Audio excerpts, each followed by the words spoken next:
Hello, one and all. It's my view of My Hero Academia, Chapter 345, Division.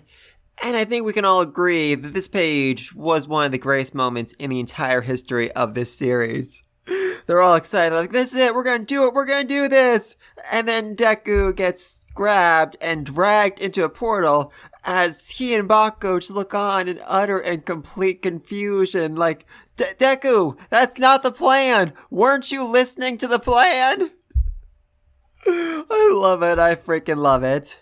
And it is definitely interesting that Deku's danger sense didn't go off. He didn't realize, hey, someone's trying to attack me, until they literally wrapped the string, rope, whatever, around his wrist and dragged him through the portal. I mean, that could just be because, Toga is acting with love in her own twisted way. I mean, let's not forget when Deku's classmates try to bring him back to UA, his danger sense didn't go off because, they weren't trying to hurt him. They were trying to bring him home where he'd be safe.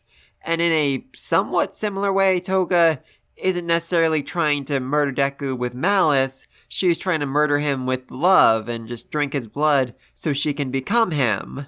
Which, yeah, a whole lot messed up there, obviously.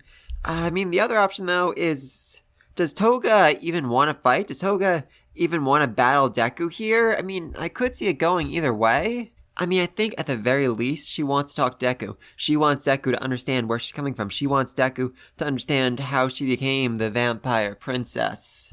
Because, I mean, let's not forget, I mean, she was told time and time again by her parents, no one will ever accept you as you are. No one will ever accept you as this blood-drinking freak. And so she hid her true self for years and years.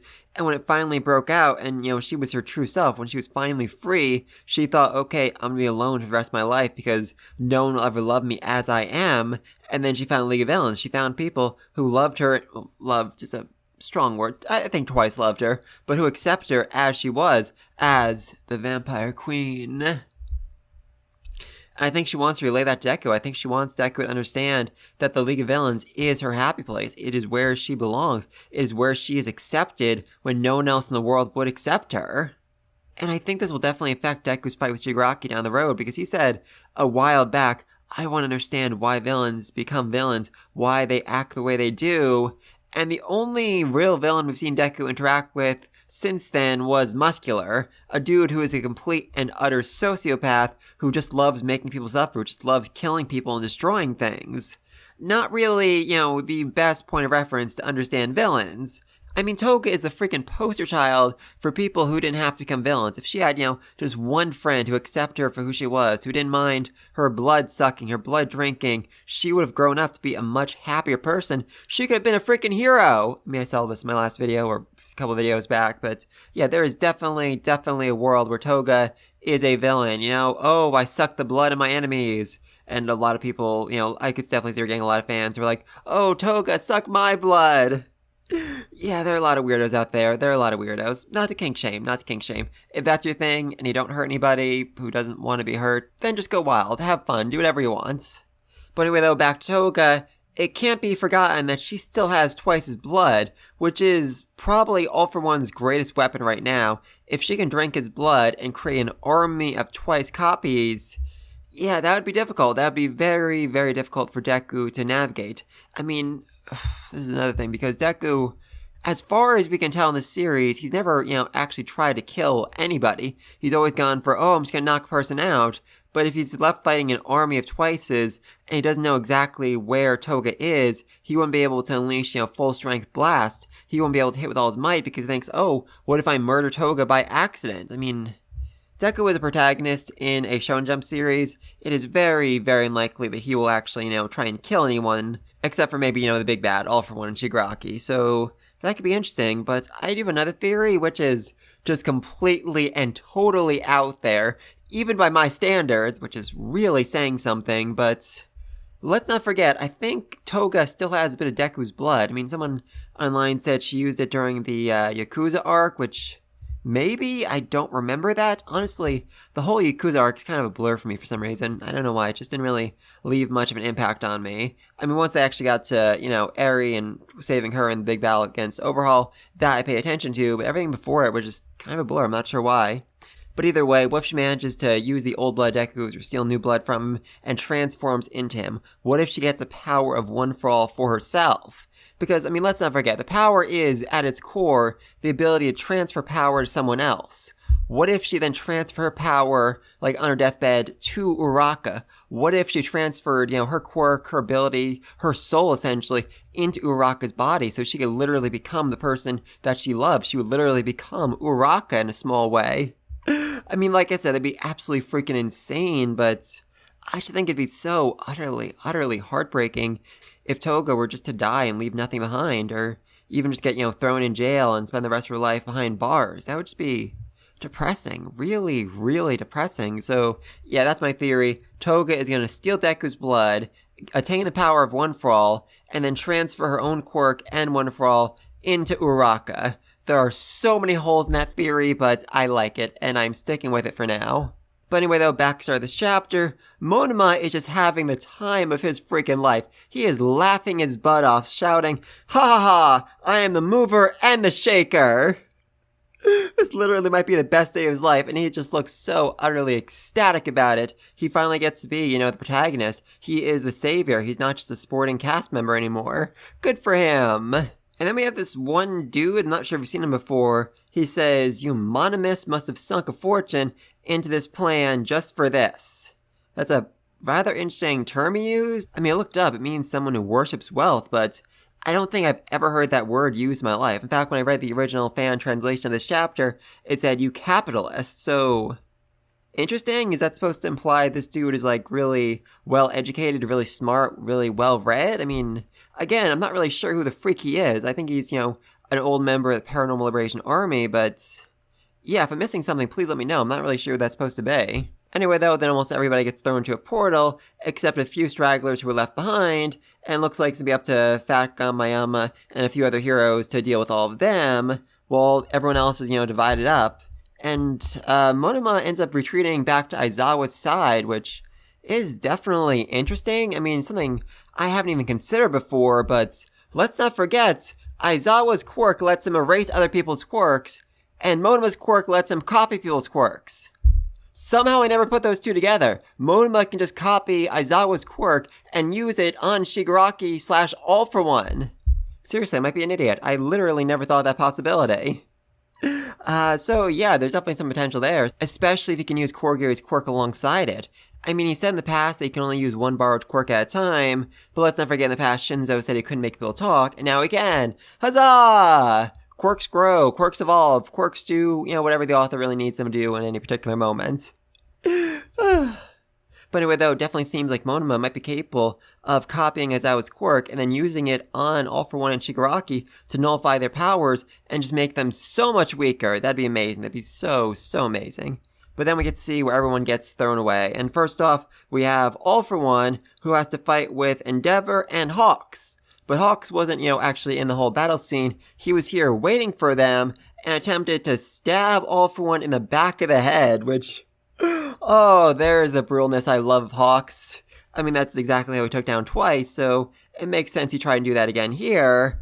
Unfortunately, it didn't really do much of anything. Turns out the armor that All for One is wearing is really, really tough, which makes sense. He has regeneration quirks that can allow him to heal from almost any wound besides, damage to his brain. So as long as his head remains intact, he can probably recover from just about anything else.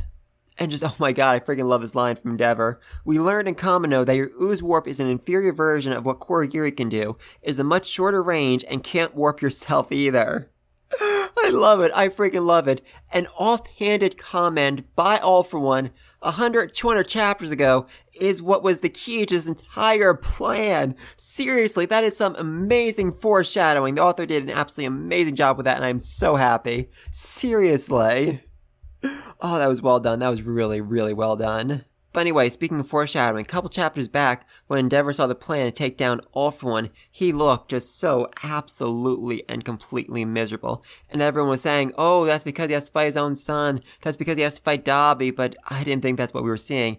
I think it was him being upset because he realized he couldn't fight Dabi. He is, basically the last powerhouse the heroes have. I mean, Best Genius is down a lung, and Hawks' wings haven't fully regenerated yet, so he's not really at full power. The only one who can really hold down All For One is Endeavor, so he'd have to be the one that fights him, meaning the only person who can fight Dabi, the only person who can counter Dabi's flames is his son, is Shoto. Oh, the two children abused by Endeavor are now forced to fight. I love it. I freaking love it.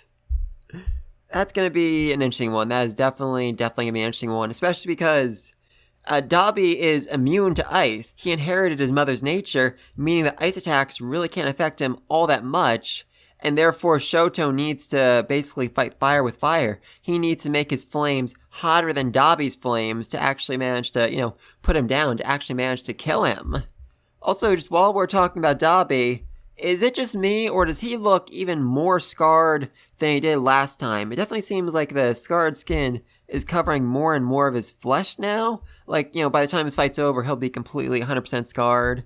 And like I've been saying for a long time, I really want like an epilogue of the series where Shoto, Endeavor, the mother, the sister Fuyumi, the brother Natsu, all go and visit Dabi in Tartarus. They go to have some, family dinners together every Sunday.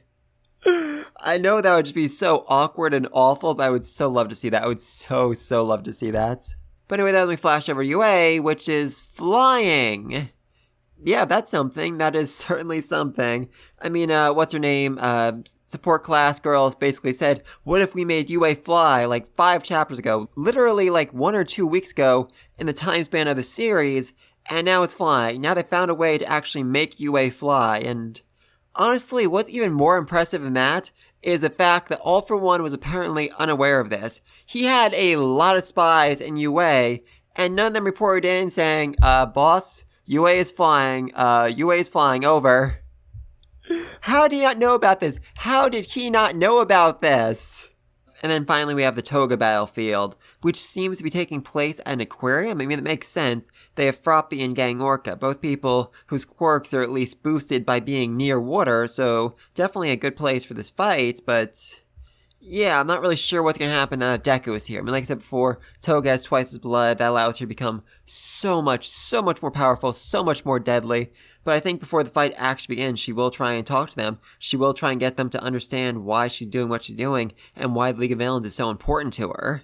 I don't think that's really going to change anything, but the important thing moving forward is for them to understand, why villains became who they are, to keep future villains from being made, to keep people from falling down the same path Toga did, to allow Hero Society to become more accepting of those who diverge from what's considered normal. But anyway, those are my thoughts on this chapter. Next week's going to be interesting. Next week is certainly going to be interesting. I mean, we've got, 1, 2, 3, 5 different battlefields all going on at once, and I'm not really sure how the author is going to, actually manage to balance all of those. I'm guessing, Froppy, Toga, Uraka, Deku, Gang Orca, the aquarium, that's going to be the first fight, so that we can actually, get Toga's point of view, actually hear what she wants to say, and allow that to start. And then afterwards, I definitely think UA is going to be the primary focus, because Bakugo and Best Jeanist need to hold down Shigaraki. That is not going to be easy. That is certainly not going to be easy. And the best hope they have is maybe, like I said, Monoma copying Aizawa's quirk, teleporting in, and then trying to use it to negate all of Shigaraki's quirks until Deku can show up and save the day. Maybe. I'm not sure about that. But please leave all down below. Be sure to like and subscribe. See you on my next video. And until then, peace!